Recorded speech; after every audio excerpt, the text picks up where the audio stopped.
Just give me a second.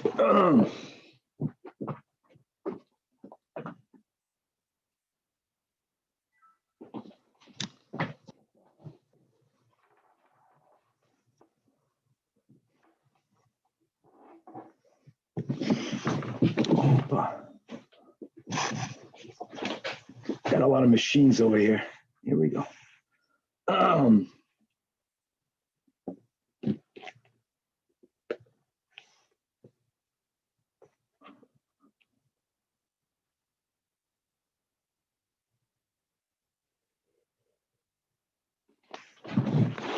Okay.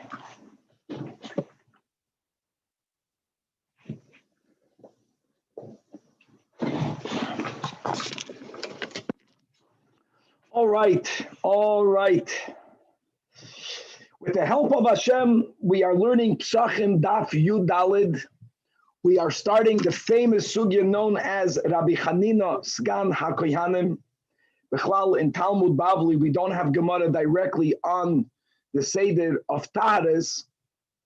However, in bulk, we don't have on the vast majority of the Seder of Taharas. But this is the main place that we have Gemara on the dinim of Tuma and Tahara.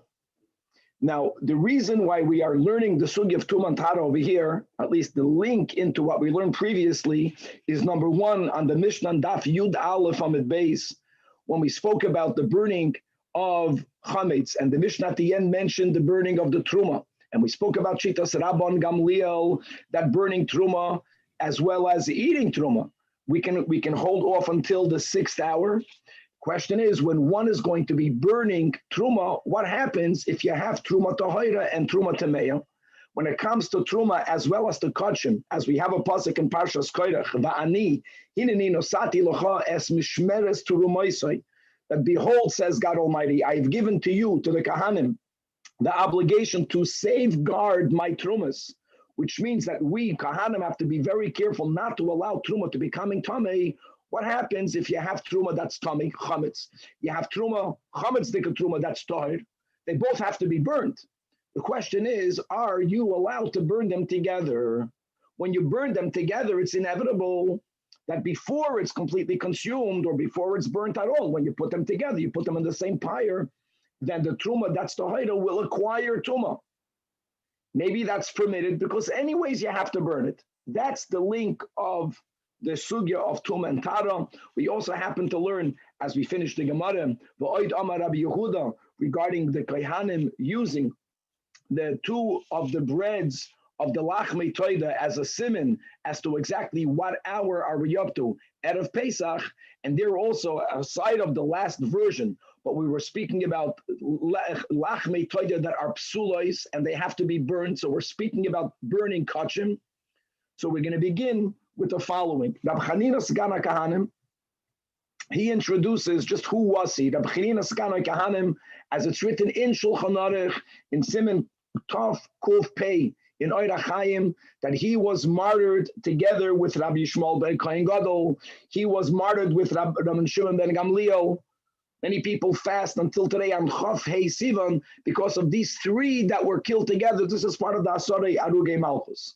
Now, Sigan means a deputy. So there was a Kohen Gadol and there was a Sgan Kohen Gadol, right? The second in command. As we know that especially during the times of Bayis Sheni, almost every year we had a new Kohen Gadol. But Rab Chanina, Sigan wasn't Sgan Kohen. He was Sgan HaKohan him. Because even as the Kohanim Gedolim kept on being reshuffled, kept on changing, he remained in his place, and he is going to share with us the following: that in the Beis Hamikdash, when you had kachim that was tamei on one level, and kachim that was tamei on another level. So what does that mean? So let's quickly reintroduce many of the basics of Tuma and Tara. Now, my friends, there are many pratim that we will be learning, and we can't introduce all of them at one time. So let's just share a few of the basic dinim, and as we will learn the sugyas mamish in every daf, we're going to be adding to what we're saying right now. There are many levels of Tuma. The highest level of Tuma is that which we refer to as Avi, Avois HaTuma, and that is the level of Tuma that either the corpse has or that the corpse gives off. anything that has halachic contact with a corpse is going to be in the category of an av, of the father of impurity. Now, the general rule is that when one item has halachic contact with another item, when it conveys tumah, the tumah goes down one notch. There are exceptions to that, but this is the rule. So we go from avi avos hatuma, one notch down is what we call av hatuma. When something that's av hatuma, when it has halachic contact with either adam or kalim or oichlin or mashkin, it conveys tumah, and that item acquires tumah that we will call either vlad, right, a derivative of. Now, vlad is a very generic term. Vlad sometimes can be used to anything that's not av. Something that's a rishon, something that's a sheni, something that's a shlishi, it all could be called sometimes vlad, but specifically vlad refers to what we call rishon, the first one down off an av, okay? And just to remember that midin Torah, Adam and Kalim cannot become tamei after a rishon. For Adam and Kalim, rishon is the end of the line, which means that if a rishon touches Adam or Kalim midin Torah, nothing happens, nothing is conveyed. Oichlin umashkin minat Torah becomes tamei even on a lower level. Lower meaning it's less tamei. All right, so I know for the Havdal, when here we speak about someone getting burned, so there's a first degree, a second degree, a third degree. So the way people use these numbers is the bigger the number, the bigger the burn. We're going in the opposite. The bigger the number, here Rishon is worse. Sheni is called Vlad, right? If Av is the origin and that which comes from it specifically is called Vlad, Sheni is called Vlad. Now Chulin, the end of the line is a Sheni. Truma can even become a shlishi. Kachim can even become a revi. And then you have the mechatas can become a chamishi. We're not going to be speaking about that at all. Okay. Now, another important klal, and that is that when we speak about an item becoming tamei, sometimes Chazal will use the word pasul. Sometimes they're going to use the word tamei. There's a big difference. Pasul means unfit. Unfit means unfit because it's tamei. But unfit means that it is at the end of the line. Chulin cannot become more invalidated than a sheni. Now, chulin, a sheni that touches truma, it will make the truma into a shlishi. But since chulin cannot make chulin into a shlishi, so chulin sheni will be referred to as pasul. Same thing with truma. Truma cannot become tamei more than a shlishi. So when you have truma that's a shlishi, we'll call that pasul. If you're going to have shuma that's a rishon or truma that's a sheni, we'll call that tamei. Because tamei means not only is it unfit, but it can also convey, it can contaminate something that it has halachic contact with. Same thing with kachim. If kachim is a revi, then we're going to call it pasul. Just become familiar. Let's remember this amongst many of the other rules. Now, we're not saying that truma cannot convey tumah. Truma that's a shlishi could convey tumah to kachim, to make the kachim into a revi. But since truma cannot convey tumah to its type more beyond the shlishi, that is where we say that's the end of the line, and we call it a shlishi. So says Rab Chanina, Segana Kehanim, that's going to be the first part of the Mishnah, that in the Beis HaMikdash, when you had kachim that were unfit, that were tamei, and therefore kachim that's tamei needs to be burnt. Kachim that's tamei is asur bahana. So the question is, when you burn kachim, if they have different levels, so let me really get to the end. If you have something that's tamei on the level of a rishon, and something that's tamei on a level of a shlishi, if you're going to burn it together, what's going to happen? So again, normally the tumah goes down a notch. What can happen is that when the kachim that's taka unfit, but rishon, it's worse, touches the kachim that's a shlishi, it's going to make that into a sheni, right? Because if rishon touches something else, when it conveys tumah, it goes down only one notch. So says Rab Chanina Segana Kahanim, we're already jumping to the end, to the conclusion, that in the Beis HaMikdash, they would burn two kachim together, even though that which began on a lower level of tumah, lesser level of tumah, will become more tamei, doesn't bother us. Doesn't bother us because since it's tamei anyways, they have to be burnt anyways, so burn them together. Comes along Rabbi Akiva, and he adds something to it. And he says, not only that, even more. And Rabbi Akiva in the Mishnah is going to give an example of oil that's truma, that's tamei.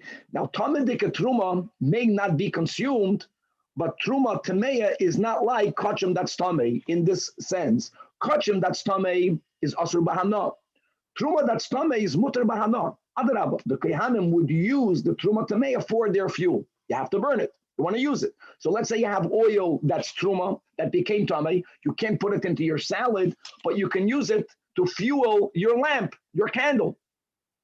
Well, here also, Rabbi Akiva is giving an example in the Mishnah in which the Kohanim did not hesitate to put oil that's tamei on a relatively low level, in the lamp that's tamei on a higher level.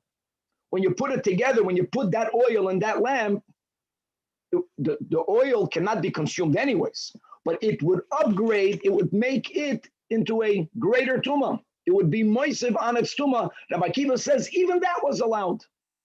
We're going to spend that few dalid amadalev clarifying the case of Rabbi Hanina, because the way it's worded in the Mishnah doesn't even sound like burning the two kachim together. You're adding any tumah.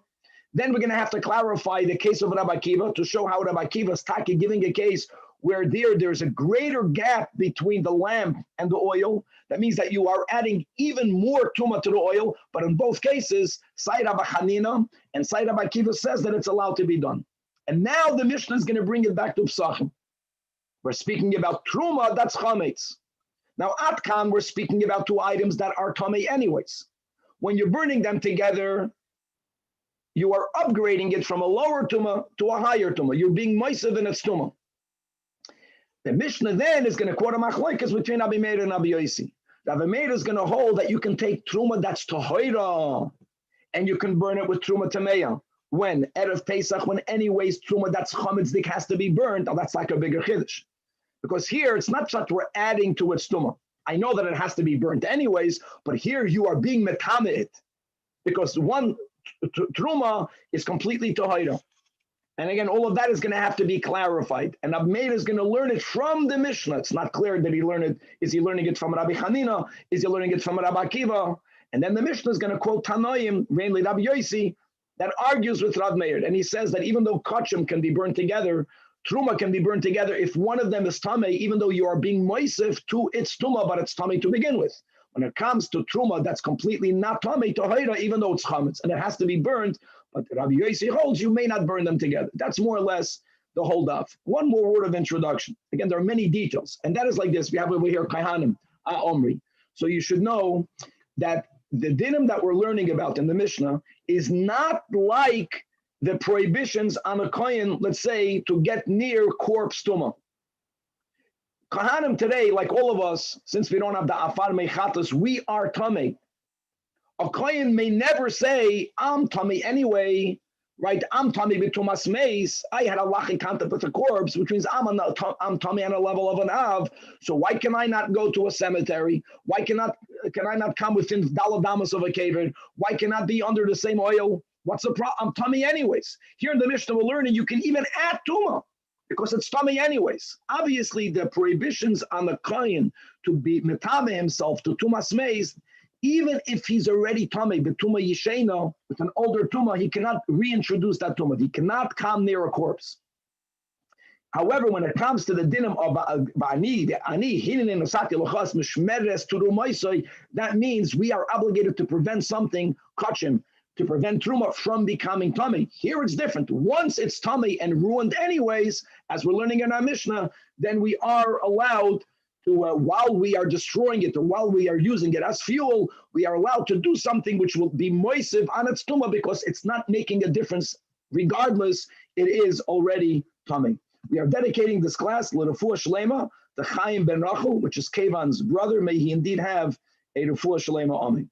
Okay, Chavra, this is a sugya that's going to go for the next 7 daf. So the awesomeness of Pesachim, it isn't just that Pesachim is Geshmak until now. Now we're being moisiv on the beauty that we're going to be learning 7 daf of Tuma and Tahara. Says the Mishnah. Rabbi Hanina, Sigan HaKoyanim. Like we mentioned, he lived throughout the Churban, and he's saying about what happened Bizman Habayis. This is what he says, that Mi'emeim Shel Kohanim, referring to the Zman Habayis, we never refrained to burn kachim that is tamei. Now, guys, halk up. Basar that became tamei bivlad hatuma. Basar that shenitma, that is tamei on the level of vlad, right?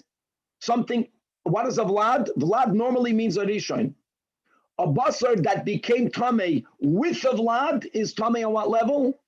Shlishi, right? It's not called pasul, it's kachim, but it's already quite, the tumah relatively is weak. So we did not refrain from taking basar that became tamei with a sheni, which means it's a shlishi, to burn it in a basar shenitma ba'av hatuma, with meat that became tamei by it having contact with an av. Now, what is the status of basar that has contact with an av? Rishon. Sounds like Rab Chanina saying that you can take basar that's a shlishi, and it's mechadish, you can burn it with a rishon. And if you'll think for a moment, you'll right away ask, there's no chiddush here. Because let's say one would not be allowed, right? Shenitma ba'av, meat that became tummy with an av.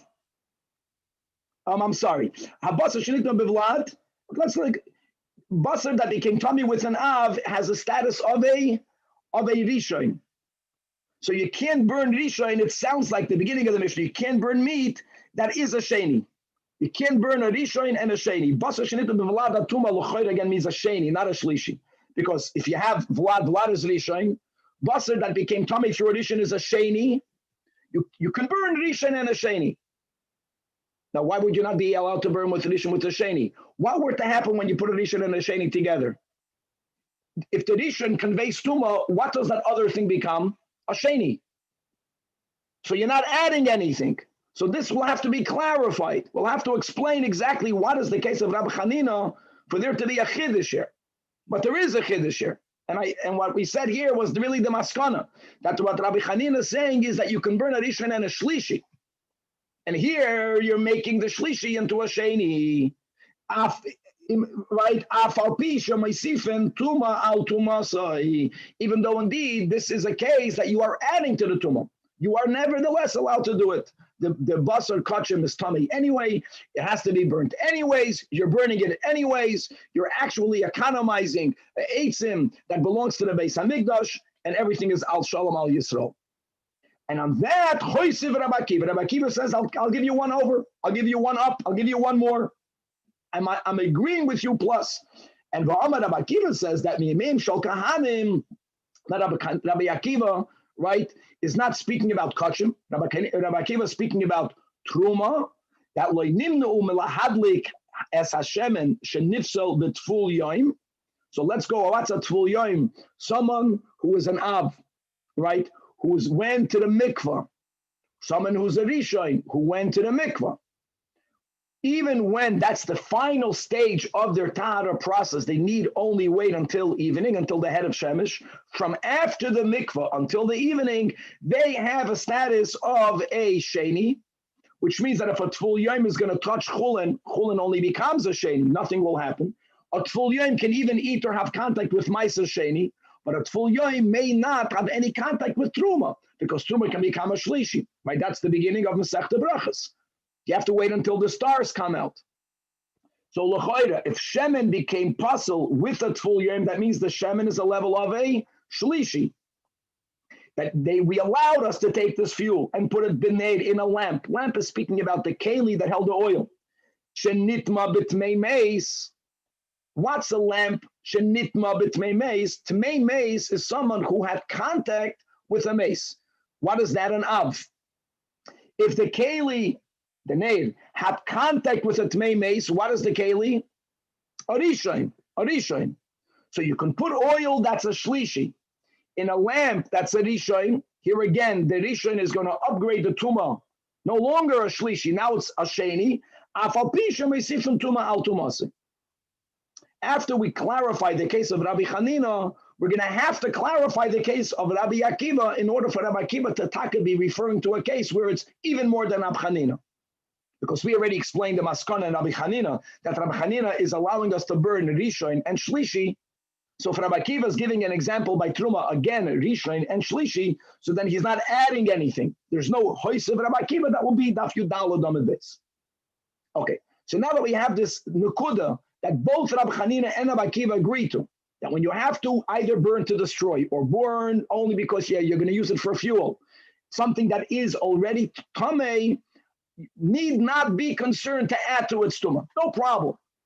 Now, Amar Rabbi Meir, midivreihem. Now, midivreihem can either refer to Rabbi Hanina, midivreihem can refer to Rabbi Akiva. And in the Gemara, we're going to have 5 approaches. That's going to be tomorrow. If we'll have time, we'll start today. Exactly who is the midivreihem referring to?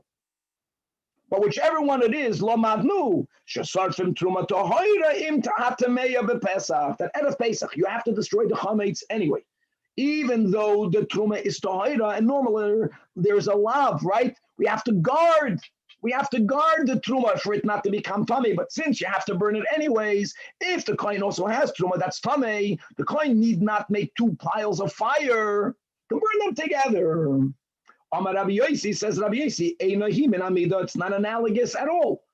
Right, the pshat is like we mentioned, because tamei, I get that we allow to be moisef, but it was already tamei. Here we're speaking about truma that's tahira. How can you compare it to the case of the Mishnah? And furthermore, umoidim Rabbi Eliezer and Rabbi Yeshua, who argue elsewhere, as we'll see in a moment. We're going to see where they argue. Let's begin with where they agree. That when you have chametz, that's truma. Tohoira im tameya, both of them, says Rabbi Yossi, both Rabbi Eliezer and Rabbi Yossi agree with me. They may not be burned together. I know that they argue when you have truma that's called teluya. Truma teluya means that there is a suffix whether it's tamei or not. You may not eat it. You may not burn it. You may not burn it because if it is tohoira, you may not destroy it. You have to consume it. On the other hand, if it's tameya, you may not eat it. So truma teluya means because of the doubt, you may not do anything with it. You're waiting either for it just to get ruined or for it to become tamei. And then, if it became tamei, then you'll say you can burn it, you can have hana from it. So if you have truma that you may not eat because you have a doubt, and you have truma that you know is tamei, there is enachanami, says Rabbi Yossi, there is a machlokes. Rabbi Eliezer says that even over here, even though you may not eat the truma teluya, still tisad of zula atzma v'zula atzma, because maybe it's tahira, and for sure you may not burn tahira and tameya. And Rabbi Yeshua is the one that's more lenient by saying that teluya and tameya shteyam ka'achas, you can burn together, but both of them are moida, says Rabbi Yossi. Then if it's vaday tahira and vaday tameya, they may not be burned together. Not like you, Rabbi Meir. Not like you, Rabbi Meir. Okay. So again, the latter part of the Mishnah is going to be more on Daf Tezvav, and let us now analyze Rabbi Hanina. What was the case of Rabbi Hanina? Michni, behold, basar shenitma bevlad hatuma. Vlad hatuma. If vlad hatuma means rishon, so basar shenitma bevlad hatuma, it became tamei because it had contact with vlad. That basar is a sheni. So ki sada flavor had the basar shenitma ba'av hatuma. So the one that's lesser problematic is a sheni. The one that's more problematic, the Mishnah says, was basar that had contact with an av. What is that? Something that has contact with an av. I'm sorry, basar shenitma ba'av hatuma. Someone who became tamei with an av is a rishon. Someone became tamei with an av, right? And that someone, I'm sorry. Basar Tuma means a rishon. But when something touches the rishon, what does it become? It becomes a sheni. So what's the chiddush of you being allowed to burn sheni and rishon? You're not being moist of anything.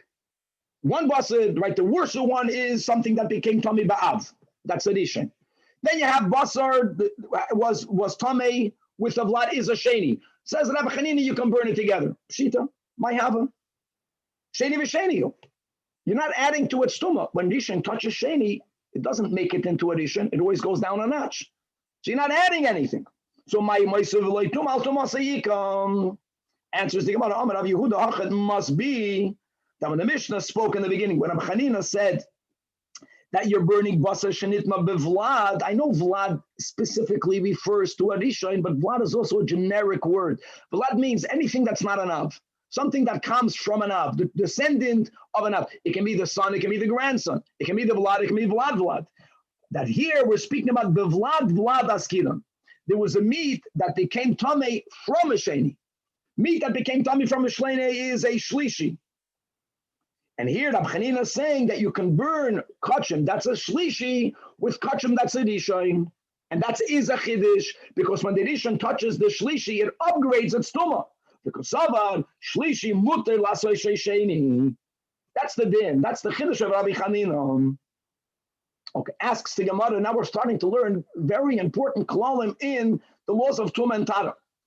Why are you telling me again a novelty that you are being moisev on the tumah? How are you being moisev on the tumah? You're not. Isn't there a rule that ein oichel matama oichel? General rule: oichel cannot be matama oichel. The Tanya, as it says, Braisa yochel yei oichel matama oichel. Tama lemir pasuk in Shemini. V'chiyutan mayim al zera.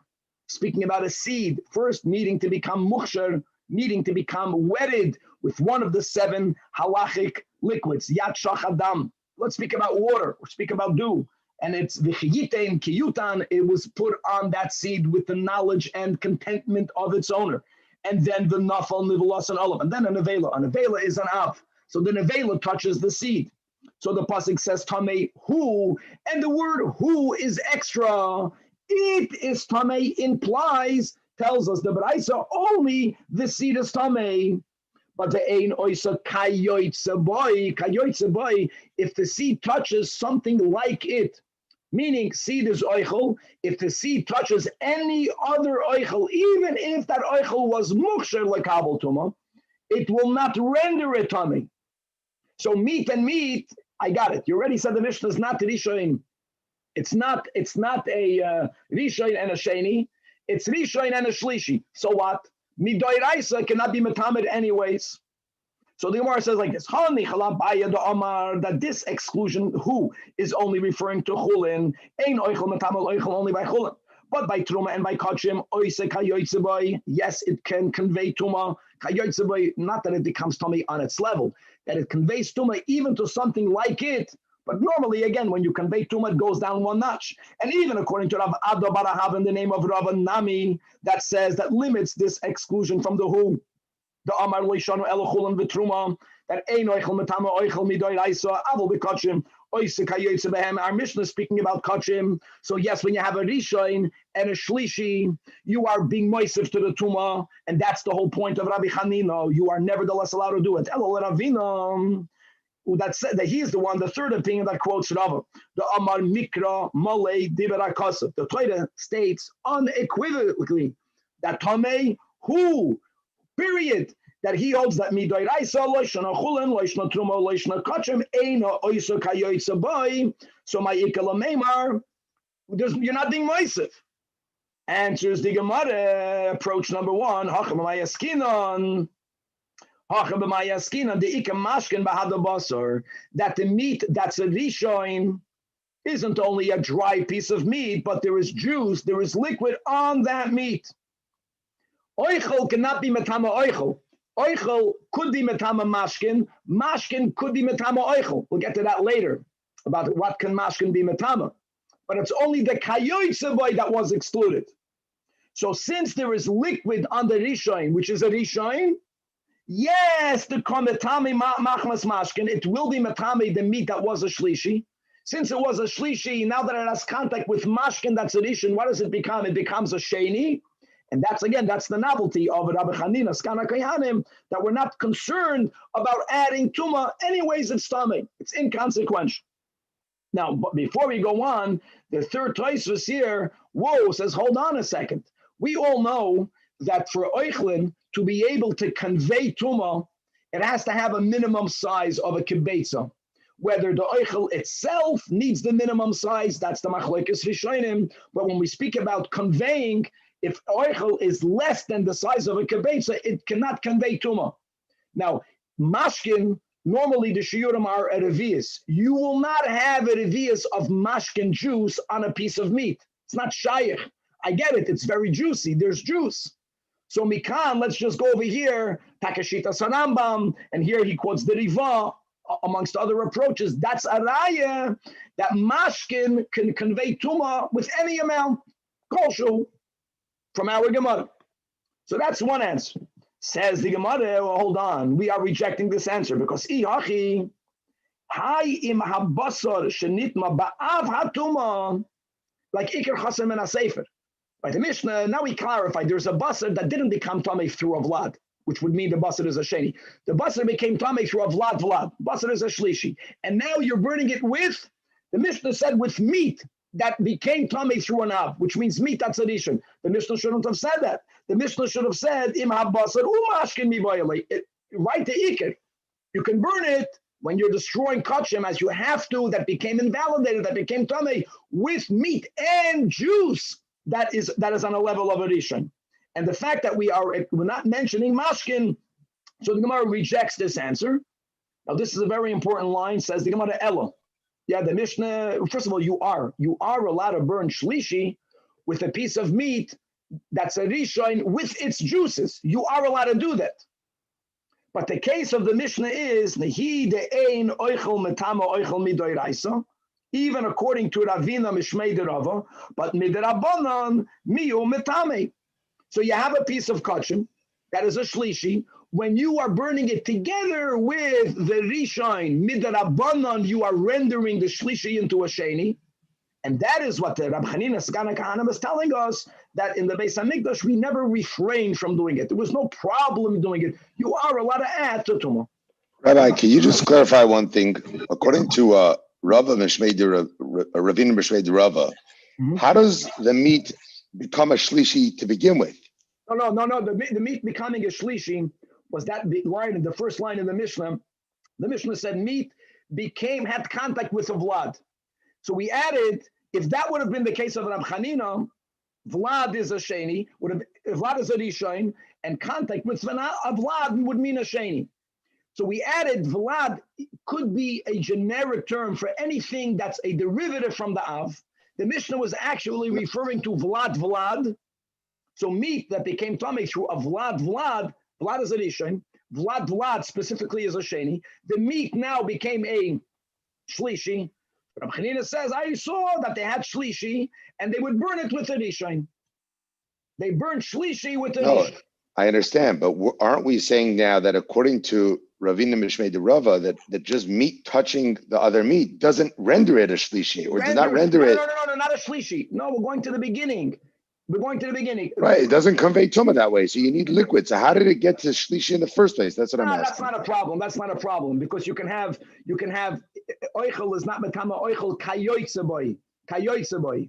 So if it's not kayoytze boy, like if you had mashkin that was a sheni, the mashkin of a sheni midoiraisa will, if mashkin can convey tumah. You had a person that was on a level of a sheni. Even though a person, you have a tful yom, I'll give you a good example. A tful yom touched a piece of meat. Tful yom has the din of a vlad. And that would be midoiraisa. If a tful yom touches psar kachim, it becomes shlishi.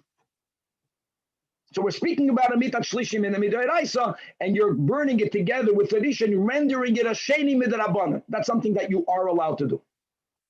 Now here comes now our problem. This is a beautiful sugya, because when you read the Mishnah before the Gemara, the Mishnah said that you had a basar that it sounds like was a sheni.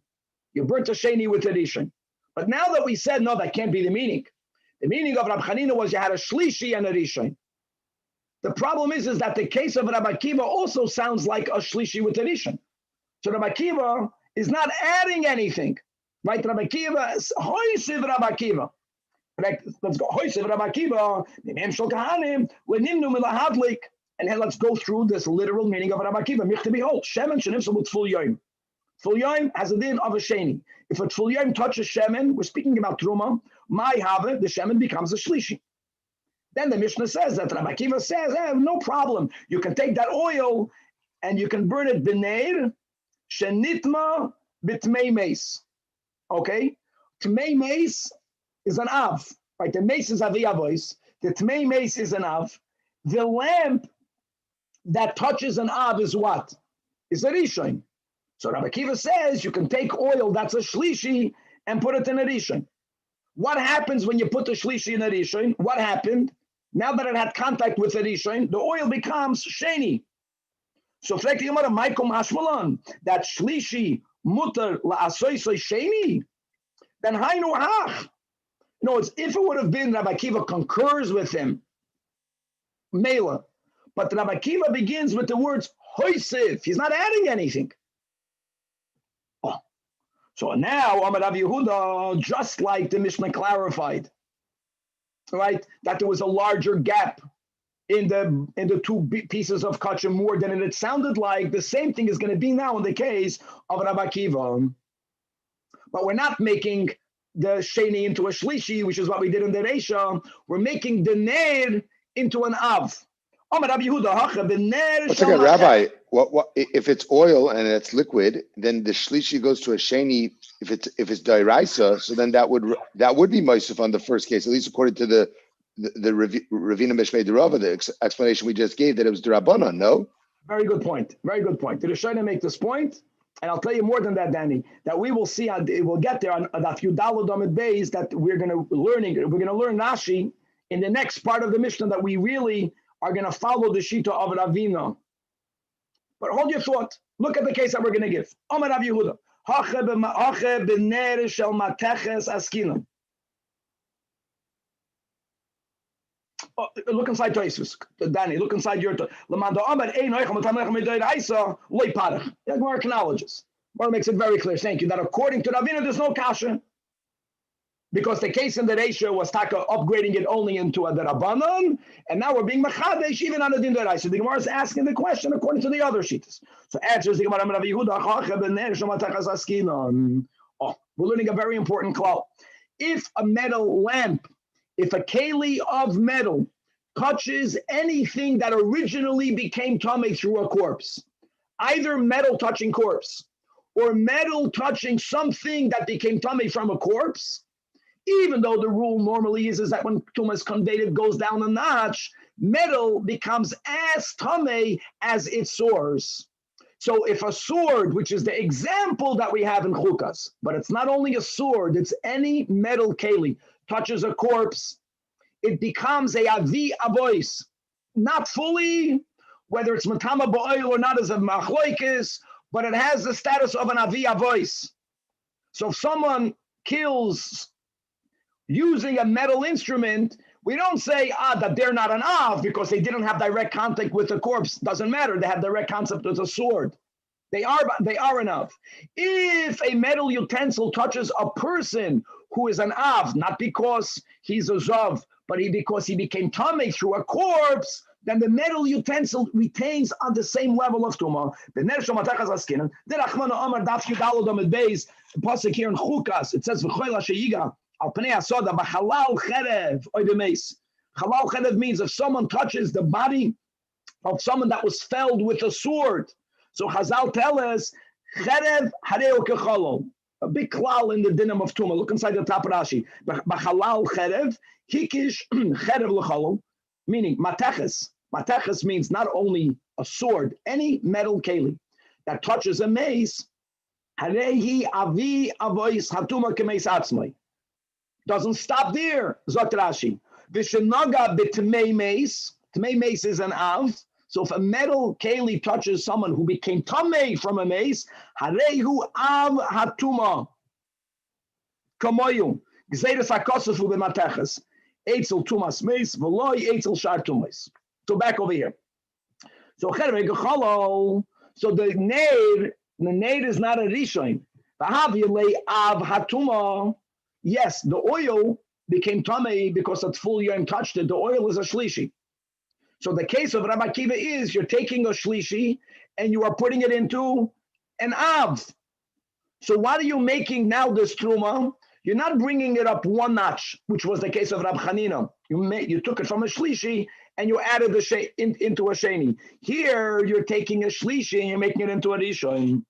That's the hoisev. The kosav shlishi mutlas hoisev gavaldik. Says the Gemara. I don't understand. No,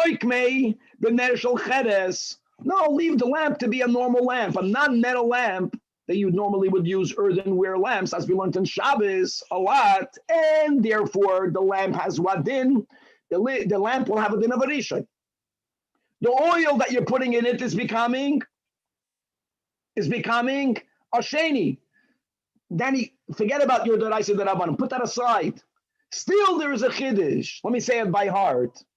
As we mentioned in our introduction, that whenever an item becomes tummy to such a weak level that it cannot further tuma in its own type, then we don't use the word tummy at all. We use the word puzzle. So when truma becomes a sheni, we call it truma temeya. If truma becomes a shlishi, we call it truma that's psula. It's puzzle. It's not fit. It's not unfit, meaning that if it were to touch truma, it will not make truma cannot become a revi. Now that's a different name. That's a different designation. The Tanach Rabbi Hanina was speaking about kachim. That was a shlishi that touched the rishon. What happened? Kachim that was a shlishi is called tamei. When it becomes a sheni, what is it called? Tamei. Yes, you added to its tuma, but it didn't change its name. In the case of Rabbi Akiva, even if we're going to speak about a shlishi and a rishon, truma, Rabbi Akiva is speaking about oil. That's truma. Oil that's a shlishi is called puzzle. When you put it in a nershel cheres, that's a rishon. What does the oil become? A sheni. But it's not only that it goes up one notch. Now it's called truma temeya. You took something puzzle and you made a tame. That is changing its designation. So there is a little bit of a more severity here. One might have thought zoisloi. So there is a novelty. Let's read it inside. Oh my hoisev the ilu hasam in the case of Rabbi Chanina tame v'tame. Shlishi kachim is called tame because shlishi kachim can make revi kachim. The ilu a shlishi of truma is only called puzzle. When you bring it up only one notch, but it's worse than kachim because now it's called tame. So Amar Rava, I agree with Rav Yehuda. You have to say the Mishnah is speaking about a ner that is an av, because Masnis and Kashi say, my iria the tane ner benitma shenitma betmei meis. Why is the example given in the Mishnah of a lamp that had contact with tmei meis? Tmei meis is an av.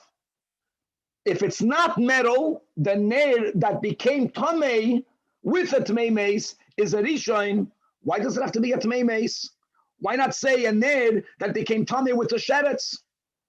All right, sheretz is an av, the ner becomes a rishon. Elo ezehu davar shechaluka tumasoi ben tumas meis l'sheretz. No, dafke. What in what area of dinei tuma and kara is there a difference whether the tuma came from a mace or from any other area? That is, where do we find the difference? That we find that by metal. That indeed, if metal has contact with tuma that comes from a mace, not only if it touched the mace and thus becoming an aviyah voice, if the keli touched a person or anything that became tamei from the mace, then this keli shomatechas becomes tamei on the same level. So the fact that we emphasize, right, tamei mace, that's because we're speaking about a keli shomatechas, and that indeed is the case of Rabbi Akiva, that you can render the oil of a shlishi even into a rishon. You're still allowed to do it. Amar Rabba, says Rabba, Shma Minom.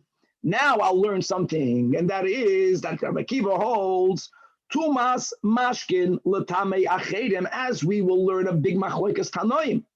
Whether Mashkin Midoiraisa can be Mitamei is subject to a machlokas. Rabbi Akiva subscribes to the shita that says Tumas Mashkin L'Tamei Achedim is a din de oiraisa.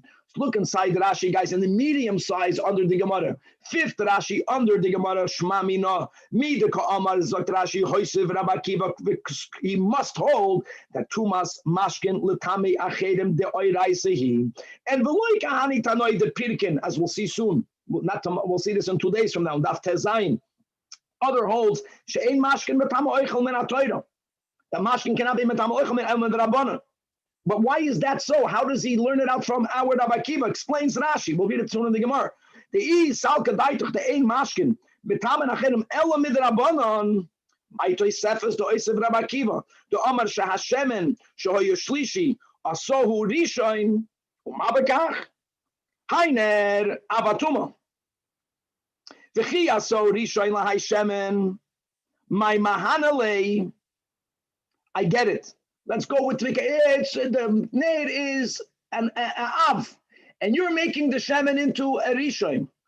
Now, guys, when it comes to items that when they become tamei, they could convey. Let's go back to the case of Rabbi Hanina. If the meat was a shlishi, right, before you burnt it together with the rishon, so how much further can that meat convey? Only one more. It can make kachim into a revi. When you are burning it together with the rishon, when you bring it up one notch, when you make it into a sheni, you, Taka, might have thought that you cannot do it because now that it's a sheni, I know that it is unfit anyway, but it can convey tuma further. Because now if it touches something, even that something that touches something else will still become tummy. But if you were to hold that liquids b'chlal cannot convey tuma, then there's no chiddush at all by you saying that you can upgrade the level of tuma in liquid. Who cares? Anyways, it cannot be metame. It's completely inconsequential. Right? Back inside the Gemara. The Kiva must learn tumas mashkin l'tamei achedim de'oraisa. So there is a novelty in the fact that still you can be moist of tuma because the Isal Kavait of the Rabbanon michti hainer, right? Maikomahanya lahayshemen, maikomahanyam the negative. What did it accomplish negatively? Is just because the nade is an av, just because you're putting this trumadika oil, tamei trumadika oil in it that used to be a shlishi and now it's becoming a rishon. Big deal. If Sule Gufei, you made it puzzle. It was puzzle anyway. I know that before it was only a shlishi, and now it became a rishon. V'koi, eloma. No, you can't consume it. There is a novelty with Rab Chanina because over there, when the meat becomes from a shlishi into a sheni, it can throw its tuma further. Here, if you cannot throw tuma at all because you are mashkin, so of course you can put it together. For him to have a chiddush, it must be that he holds that mashkin, even on the doiraisa level, could be metame, can pass over the tuma, and nevertheless, even more than Abchanina, that allows you to take shlishi into a sheni, he's allowing you to take a shlishi and make it into a rish. Counters the Gemara against Rav Shmamina Mimai. Dilma, Latame Achedim is only midrabanan. But so what? Now let's go back to what you said, Danny. Didn't we say in the Reisha, according to Rava, Rabbeinu Mishmei Rava, so what? But midrabanan mashkin could convey tuma. And yes, you are taking something that's a shlishi and you're making it into a rishon. Now midrabanan, it can convey tuma. Says the Gemara, midrabanan. Right, this is all based on the fact that we just established that the nade is itself an av. My irya ba'av hatuma. Again, why would the Mishnah, Taka, we spoke about Tumas Meis, that's being Marames, we're speaking about a Mateches, but why would we need that? Afilu berishain, even if the Keli, even if the lamp is a Rishain, more, even if the lamp is only a Sheni.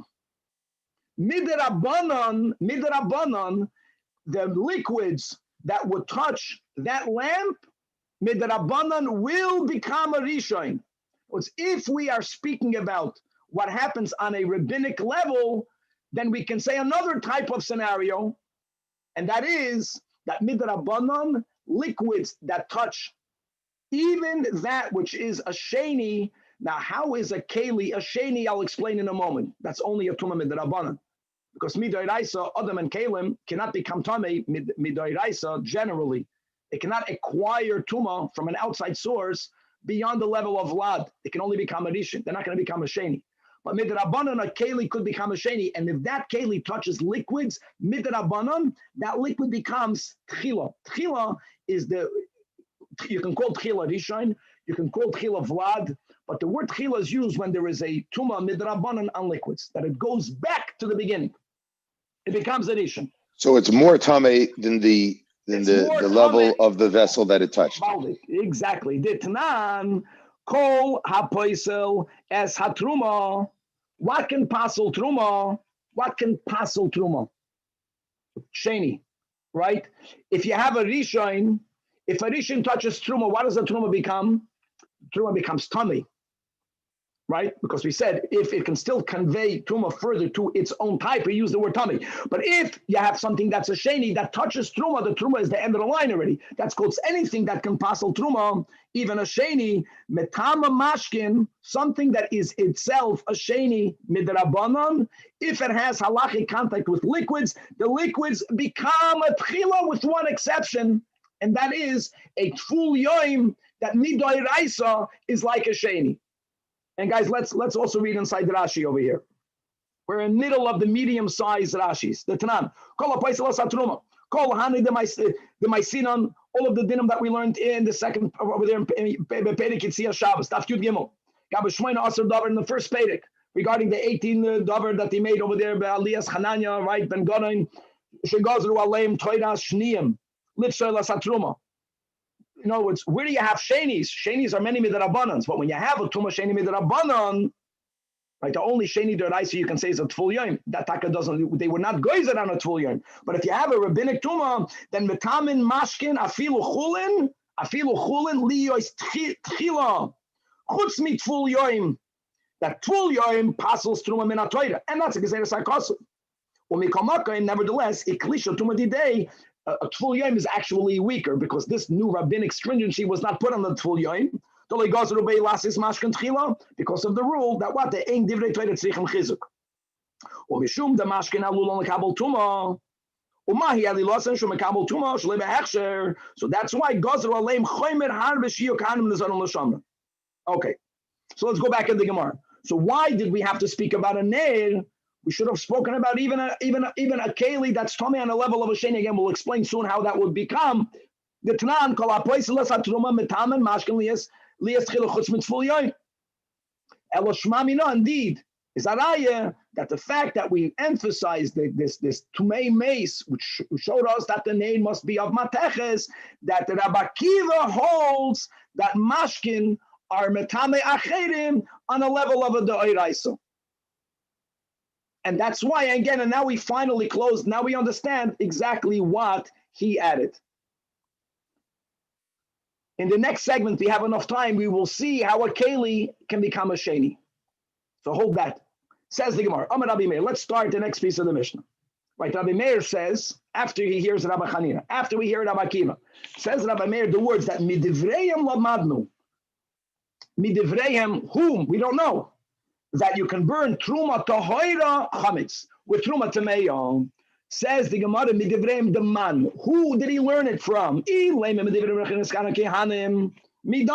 Why midami? Hassan over there. The way we explained Rav Chanina, that the first case of the Mishnah wasn't basar that became tummy from a vlad, which would have meant the basar is a sheni. No, we explained that Rav Chanina's case was you had a piece of kachim that became tummy from a vlad.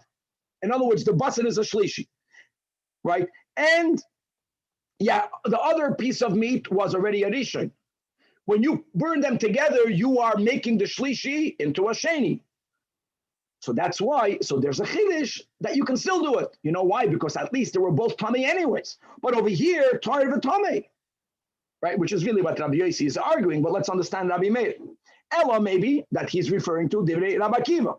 Rabbi Akiva spoke about, like we mentioned, you have a keli, a matachas that's tamei on a level of av midoi raisa. You have mashkin that's tamei midoi raisa. It's puzzle, it's oil that had contact with the tful yom shlishi that you can put. And like we mentioned, truma you can't eat if it's tamei, but you can have hana. You're going to use it for fuel. You're going to put it into a ner. You can put it into the ner even though the ner is tamei on a level of an av. You're making it into a rishon, and now it has the koyach to be matama. You can all do all that. Again, it's tummy and tummy. Now, we're not going to use the word tummy because, like we did this detail, because the oil that became tummy through contact through a full yom is a shlishi. Fine, it's puzzle. Puzzle is not as bad as tummy. It's the end of the line, but it's already invalidated. Hassan puzzle the tummy. Here again, Rabbi Meir is saying that you can burn truma tohoira with truma tohoira v'tummy.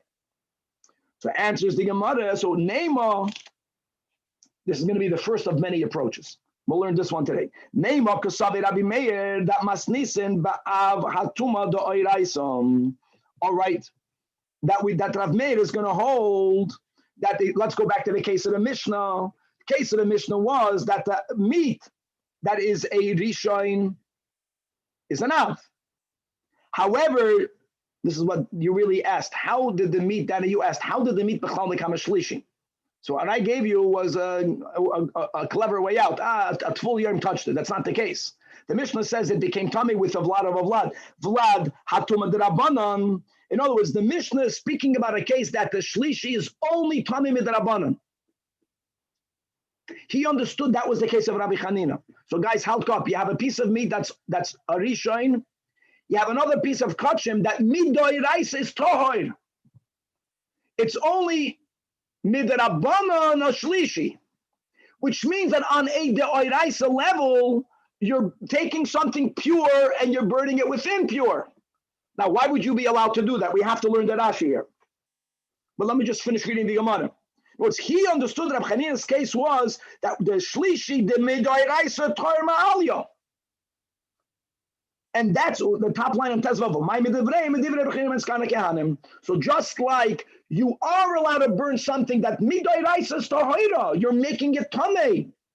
But the question is, why are you allowed to do it? And let me explain with greater detail, mamash masa kidvash, how the case of truma chametz will be the same. So look inside Rashi, guys. We're going to start 2 lines into the widest lines of Rashi. By the way, Rabbi, let me read it.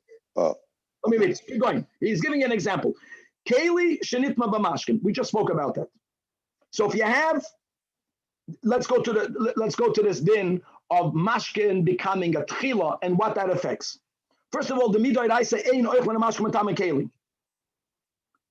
Oichlan mashkin, like we mentioned, oichlan mashkin normally is a rishon. Midoiraisa, a rishon cannot make adam, cannot make mashkin into a sheni. However, there is one mashkin that already has a level of an av. Guys, remember that? And that is the secretions that gather in the body, like urine, like zeta, and then they leave the body, like saliva, the roik, that these secretions have a level. If secretion of a zav touches a keli, then the keli will become a rishon, because an av can make a keli into a rishon. So came along Chazal and they said that since there is this one type of liquid that could be metama keli, so they said that if you have mashkin, that's a rishon. If it touches a keli, the keli becomes miderabanan sheni. It's any mashkin that's tamei. Now we also learned today another nuance, that even if the mashkin had contact with a sheni, it becomes tchila. Any mashkin that's tamei on the level of a rishon, miderabanan will be matame a keli. And then they make differences to remember that it's only tamei miderabanan. Again, because since the spittle of a zav taka will be metama the keli then will become a rishon. If you have liquid that's a rishon that touches a keli, the keli is tamei midrabanan on the level of a sheni. Now, the case of the Mishnah was such a keli touched meat. Kachim. What is that meat? That's the case that Rashi gives. That meat becomes a shlishi midrabanan. Shlishi midrabanan. That's the case of Rabbi Chanina. Look inside the last line in Rashi. V'ashmein and Rabbi Chanina, the kiven the ika Allah tuma derabanan that mitamin la berishain midoiraisa. Now, why is that? So here we have to add a nuance that Rashi adds in Daf Tezvav. Now we have to go back to Ravina. This has to follow. What did Ravina teach us? That midoiraisa, guys, this is beautiful. Oichel cannot be metama oichel. So the reason why Rabbi Chanina allowed that, he said, he testified what happened, that only happened in this scenario. I know like this, midoiraisa oichel cannot be metama oichel. Oichel can only be metama oichel midrabanan. Midrabanan it's tummy anyway. Midrabanan it's already a shlishi. Yes, you're making it from a shlishi into a sheni, but you're not adding anything. This is Gan Eden. Now the exact same thing is going to be with chametz. Look inside the top line of Daf Tezvav. That when you have truma tohoira and tohoira, b'shei shois on the 6th hour of the day, that's mamish like the shlishi that started doiraisa, but it's already tamei midrabanan. Why is it the same? Because since the Rabbanon do not allow us to eat any chametz on the 6th hour, right? We can't eat. So midrabanan, it's invalidated. Now midoiraisa, the Isur only begins from the beginning of the 7th. Midrabanan, it's tamei. Isn't this great? When you burn 2 foods together, Nachamal here quotes Rashi, food does not convey tuma at all to food midoiraisa. It only conveys tuma midrabanan. But midrabanan, the truma is anyways invalidated, not because it's tamei, because it's chametz in this hour. So what are we learning from Rabbi Hanina Sagana Kahanim is that when you put two things together, be consistent. On the Oiraisa level, you're not b'chlal passing over any tumah because ein oichel metama oichel. But in the Rabbanan, you're passing tumah. So what? On the Rabbanan level, the other item is already invalid. You are upgrading its level of being invalid. Who cares? So it goes from a shlishi to a sheni. Who cares? It's coming anyway. Chametz b'shashes midrabanan may not be eaten. May not be eaten. Now, Doraisa, you can eat it, and it's taka tohaira. When you burn these two trumas together, what are you doing? This is important. We're following Ravina. When you put these two trumas together on a Doraisa level, you're Rabbanan. Because you only can make midrabanan. It's anyways b'shashesh. So therefore, since no matter which way you look at it, on a Doraisa level, you did nothing. On a rabbinic level, again, even in the case of you're being moisef, fine. Before you can't eat the truma now because it's chametz. Now you can't even eat it because midrabanan in its stomach. Fine, it's invalid anyway. You can burn it together. How great is that? God's willing to be continued. So according to we're up to right now, Rabbi. According to Reb Meir, the whole chiddush of Reb Meir is of tahir chametz and tamei chametz. Of truma, it's not such a big chiddush because anyhow, it only would be mitame midrabanan b'chlal, right? It's not a big chiddush, but we are Orthodox Jews. I mean, we're not conservative. Yeah, the rabbanan, rabbinic, the rabbanans is part of the Torah. And the whole point that you said at the end now is that because during that time, anyhow, it's chametz and you can't have it rabbanan, so it all fits. Exactly. But that's the beauty that Rashi says that this whole answer fits only according to Ravina, because if oichel will be matama oichel midoiraisa, then you can't say that Rab Hanina's case was that the shlishi was only midrabanan, because then you would not be allowed to burn it together. Who gave you the right to be matama something midoiraisa?